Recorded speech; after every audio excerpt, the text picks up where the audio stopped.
Здравствуйте, дорогие друзья! Я рада вас приветствовать на моем канале. Сегодня в данном видео я делаю очень вкусный торт «Зимняя вишня». Торт делается очень быстро, из самых простых продуктов, но получается очень эффектным и необыкновенно вкусным. Вкус у этого торта напоминает вкусы двух тортов.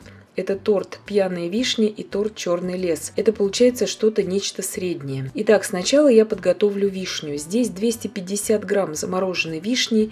Я заливаю 100 миллилитрами вишневого сока, в который я добавила несколько капель ромового ароматизатора. Можете 2 ложки коньяка добавить. 6 яиц среднего размера, по 50 грамм примерно весом, без скорлупы. Я добавляю туда щепотку соли, 2 пакетика ванильного сахара и начинаю взбивать. И сразу же также добавляю туда постепенно 260 грамм сахара. Мы будем делать сейчас очень простой и необыкновенно вкусный шоколадный бисквит, который всегда получается.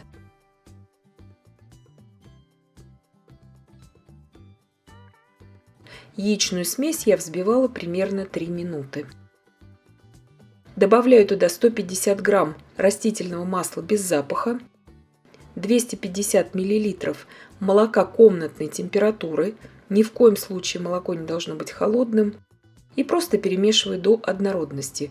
Духовка уже разогрета на 175 градусов Цельсия. 300 грамм муки, 60 грамм какао. Я просеиваю какао в муку, потому что какао очень часто идет комочками. Какао у меня не алкализованный порошок. И перемешиваю все слегка, чтобы потом не было таких белых вкраплений в шоколадном бисквите. И сейчас я все это буду просеивать уже в жидкую смесь.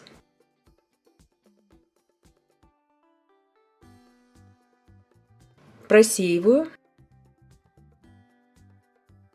И туда же я сейчас просеиваю 15 грамм разрыхлителя.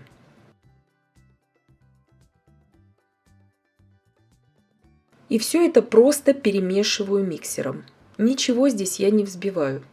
Вот такая гладкая смесь должна в итоге получиться. Тесто достаточно жидкое, оно и должно быть таким. 2 формы по 20 сантиметров в диаметре я застелила фольгой и распределяю тесто примерно на 2 равные части. Бисквит будет выпекаться примерно 35 минут. У меня все зависит от вашей духовки. 175 градусов Цельсия, режим вверх-вниз без конвекции, на среднем уровне. Прошло где-то 35 минут, бисквиты выпеклись, проверила их шпажкой. Шпажка выходит сухая и чистая, деревянная шпажка. И сейчас я их оставлю остыть немного на решетках. И как только я могу дотрагиваться уже до формы, я сразу же извлекаю бисквит из формы. И этот бисквит очень простой в приготовлении.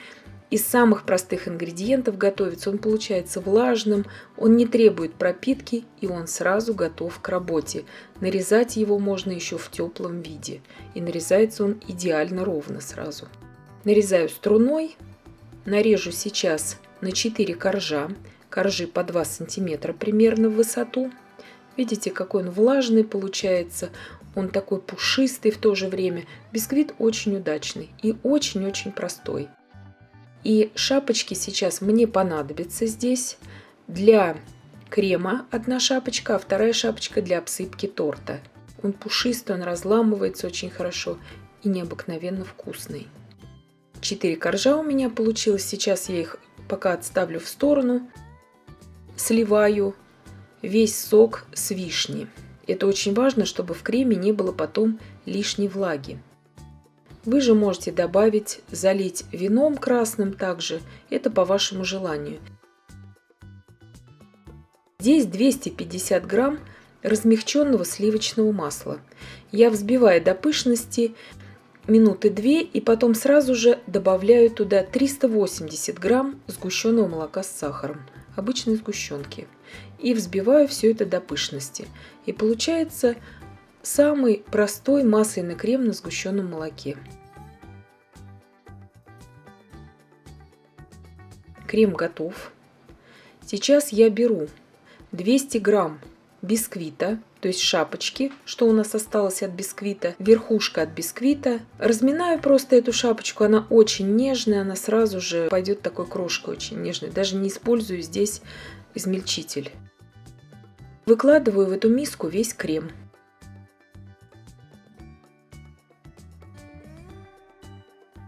И перемешиваю просто лопаткой до однородности. Ничего я здесь уже не взбиваю. Этот торт приготовить даже новичок. Торт готовится элементарно, но на вкус будет торт, как от профессионального кондитера.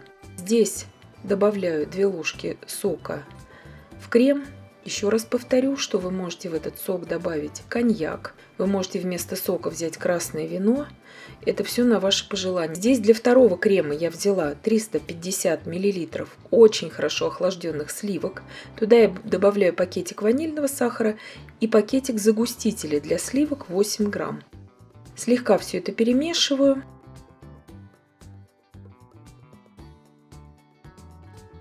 И добавляю в сливки сейчас 30 грамм сахарной пудры. Если у вас нет возможности купить сливки, вы также можете взять 350 грамм отвешенной сметаны. Я это все напишу в описании под видео. Сливки я взбила до устойчивых пиков и отставляю пока их в сторону. И начинаю собирать торт. Масляный крем с крошкой я распределила на 3 равные части. Одну часть я взяла и наполнила ей кондитерский мешок.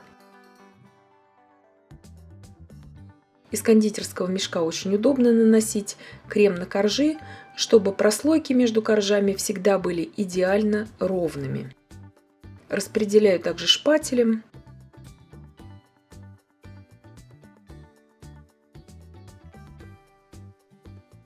Невысокий слой масляного крема будет. Это нормально, это так и должно быть.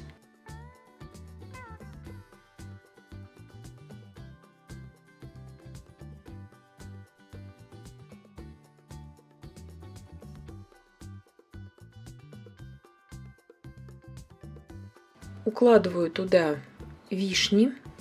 И теперь также я распределила сливки примерно на 3 равные части. Закрываю весь масляный слой вот уже сливками. Очень важно добавить загуститель, иначе у вас просто сливки потекут. Также еще раз повторяю, вы можете взять вместо сливок отвешенную сметану. И тоже будет хорошо и вкусно. Можно даже взять сыр маскарпоне. Но со сливками, на мой вкус, нежнее всего, конечно. Но когда уже нету сливок, берите сметану.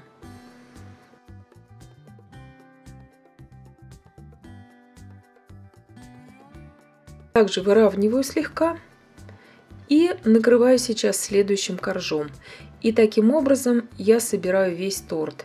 И так как у меня сливки с загустителем, я уже даже этот домашний тортик собираю без кондитерского кольца, потому что масляный крем очень стабильный, коржи тоже стабильные, они не расплываются в разные стороны. И по этому принципу сейчас я соберу все коржи.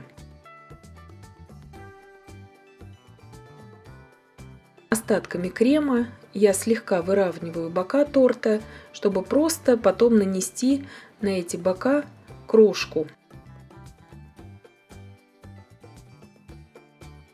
Остатками бисквита, вот шапочка, то, что осталось, я измельчила в крошку ее также и покрываю сейчас бока торта. Остатками сливок я отсаживаю вот такие незатейливые звездочки. И так как торт у нас зимняя вишня, я слегка его присыпаю сахарной пудрой сверху. Смотрите, как мягко он нарезается, этот торт. Очень четко видны в разрезе 2 крема, то есть с шоколадной крошкой крем и крем сливочный.